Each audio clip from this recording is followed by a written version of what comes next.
Hello everyone, good afternoon. This is Abhishek Jha. I'm from IIMT group of colleges, Greater Noida, working as an assistant professor here. So today we are going to talk about accounting concepts and convention. Basically, accounting concepts. What are accounting concepts? Concepts are those basic assumption and condition which form the basis upon which the accountancy has been laid. This defines the assumption on the basis of which financial statements of a business entities are prepared. Now, some of the accounting concepts are: first one is business entity concept, second one is money measurement concept, third one is going concern concept, after that accounting period concept, after that accounting cost concept, then dual aspect concept, matching concept, realization concept, and accrual concept. Now, what is business entity concept? This concept assumes that for accounting purpose, the business enterprise and its owners are two separate independent entities. Thus, the business and personal transactions of its owner are separate. For example, when the owner invests money in the business, it is recorded as liability of the business to the owner. Similarly, when the owner takes away from the business cash or goods for his or her personal use, it is not treated as business expense. Now, coming on the second but important concept, that is money measurement concept. This concept assumes that all business transaction must be in terms of money, that is, in the currency of a country. In our country, such transactions are in terms of rupees. Like in US, all the transactions are in terms of dollars. In UK, all the transactions will be done in pound or pound sterling. Thus, as per the money measurement concept, transaction which can be expressed in terms of money are recorded in the books of accounts. For example, sale of goods worth rupees 2 lakh, rent paid 10,000, etc., etc. These all transactions are expressed in terms of money, and so they are recorded in the books of accounts. But the transaction which cannot be expressed in terms of money are not recorded in the books of accounts. For example, sincerity, loyalty are not recorded in the books of accounts because these are the qualitative elements, qualitative things. Because these cannot be measured in terms of money, although they do affect the profit and losses of the business concern. And we can take one more example, like Mr. X and Mr. Y had argument in company. So can we record this? Of course, no. Let's take another example. IIMT College of Management purchased 4 chairs and 2 tables for faculties. So can we record this transaction? Answer will be no. Now coming on the another concept, that is going concern concept, and this concept states that a business firm will continue to carry on its activities for an indefinite period of time.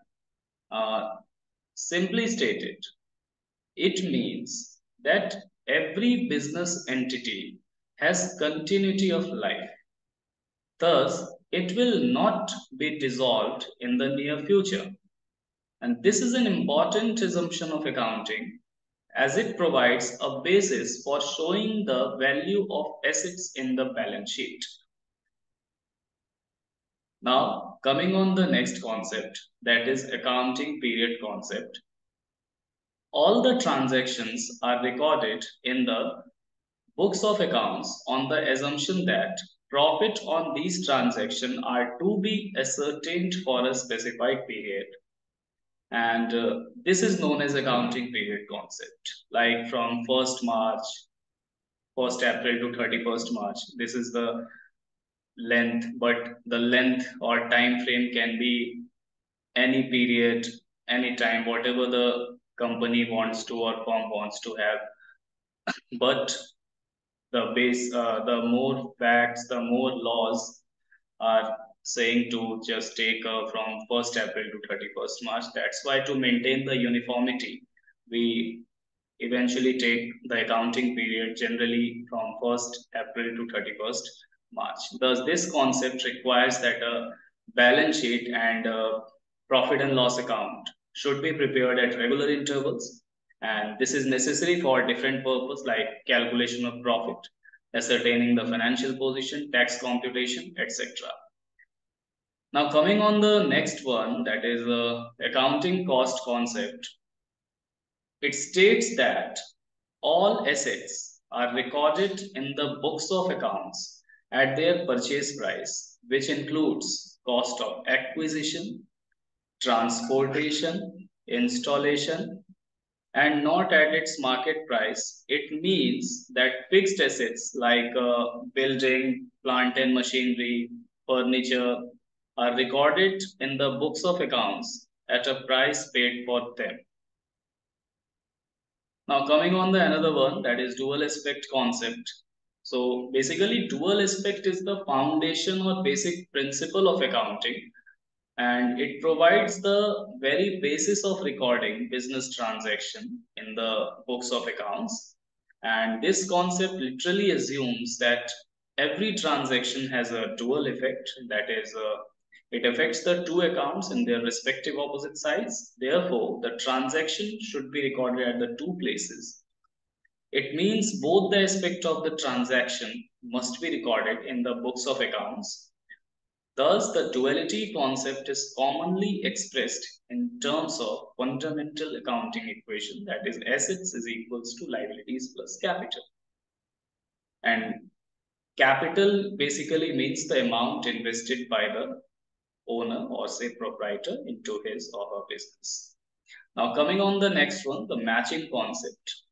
Well, the matching concept states that the revenue and the expenses incurred to earn the revenues must belong to the same accounting period. And so once the revenue is realized, the next step is to allocate it to the relevant accounting period. And this can be done with the help of accrual concept basically. And if the revenue are more than the expenses, it is called profit. That means income. That is income is also equals to revenue minus expense. So here income basically means here is profit normally. If the expenses are more than revenue, it is called loss, vice versa. And this is what exactly has been done by applying the matching concept.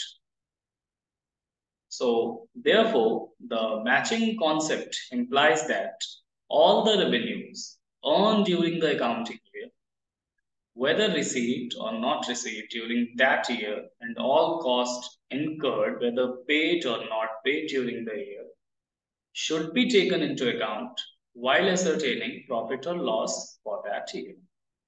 Now, what are the significance of this matching concept? So basically, it guides us to how the expenses should be matched with the revenue for determining exact P&L for a particular period.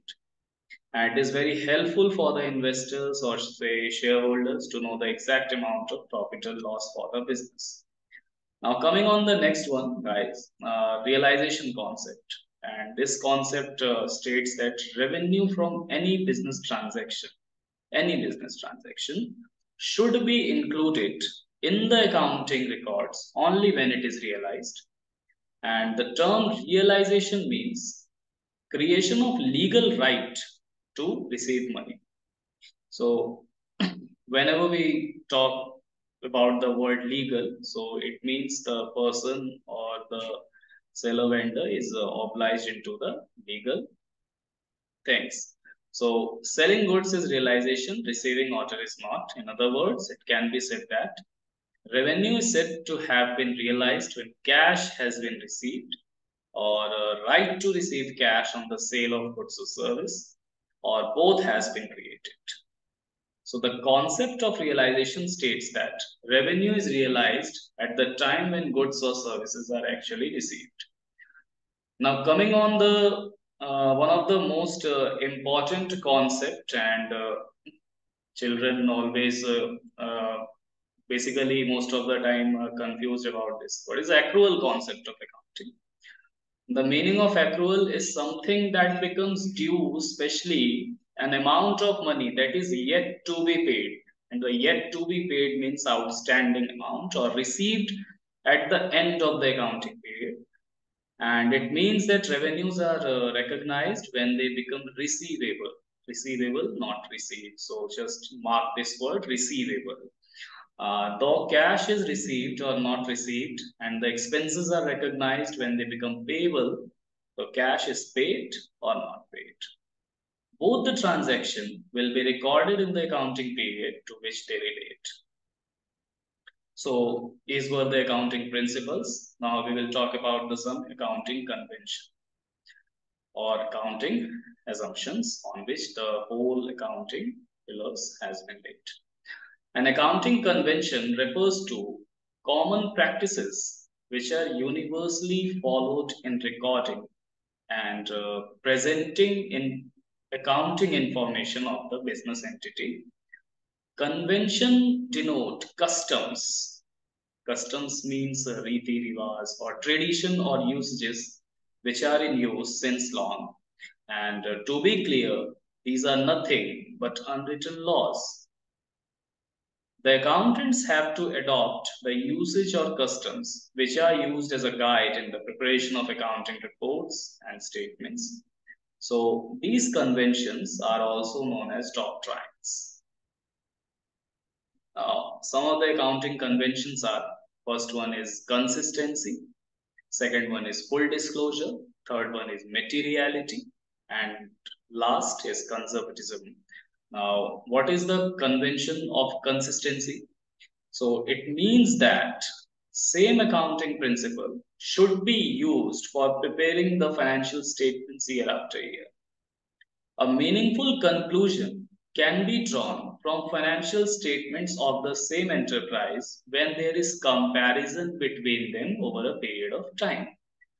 But this can be possible only when accounting policies and practices followed by the enterprise are uniform and consistent over a period of time. If different accounting procedure and practices are used for preparing the financial statements of different years, then the result will not be comparable. And if we take example on this, so suppose if a company is following a straight line method of depreciation and in between the year it wants to revive their depreciation policy and apply WDV, that is written down value method, so it cannot do so. For this, they have to take pass the special resolution or the consensus of the various stakeholders. So this is the example of principle of consistency. Now, second one is convention of conservatism. So this convention is based on the principle that anticipate no profit but provide for all the possible losses. And it provides guidance for recording transaction in the books of accounts. It is based on the policy of playing safe in regard to showing profit. That's why we create reserves, provisions, just due to this convention. That is convention of conservatism, like provision for depreciation, provision on doubtful debts, right? General reserve. So these all are made due to the convention of conservatism, friends. So main objective of this convention is to show the minimum profit, because the profit should not be overstated. And if profit shows more than the actual, it may lead to the distribution of dividend out of capital. And this is not a fair policy, and it will lead to the reduction in the capital of the enterprise. Thus, this convention clearly states that the profit should not be recorded until it is realized. But if the business anticipates any loss in the near future, provision should be made in the books of accounts for the same. For example, like valuation of closing stock at book value or market value, or say at cost or market price, whichever is lower. So when we value the closing stock on the lower of cost or market value, we create such provisions so that we can be escaped from the losses, coming losses, like discount on debtors, writing of intangible assets. So writing of intangible assets technically means amortization, like goodwill, patent, copyright, softwares. The convention of conservatism is a very useful tool in situation of uncertainty and doubts. Now, coming on the next convention, that is a convention of materiality. Now, the convention of materiality states that to make financial statements meaningful, only material fact, that is important and relevant information, should be supplied to the users of accounting information. And the question that arises here is, what is a material fact? Who will decide it? So materiality of a fact depends on its nature and the amount involved. And material fact means the information of which will influence the decision of its user, and user are of two types, that is internal and external. Internals users are those users which comes under the purview of direct control of the management or company, and external user means the government, stakeholder, shareholder, departments, universities, etc., who are indirectly very interested in the financial statements of the company. Now, coming on the convention of full disclosure. Full disclosure principle refers to the concept that suggests that a business should report all the necessary information in their financial statements so that the users who are able to read the financial information are in a better position to make important decisions regarding the company. So these all are the accounting principles and convention. And other than this, there are some accounting assumptions too. First one is consistency, as we have talked about it earlier. Second one is accrual, and third one is going concern. Going concern simply means business will continue, right? So these are the accounting assumptions. So whatever we discussed today, that is accounting principles and conventions. So thank you. Have a nice day to all of you.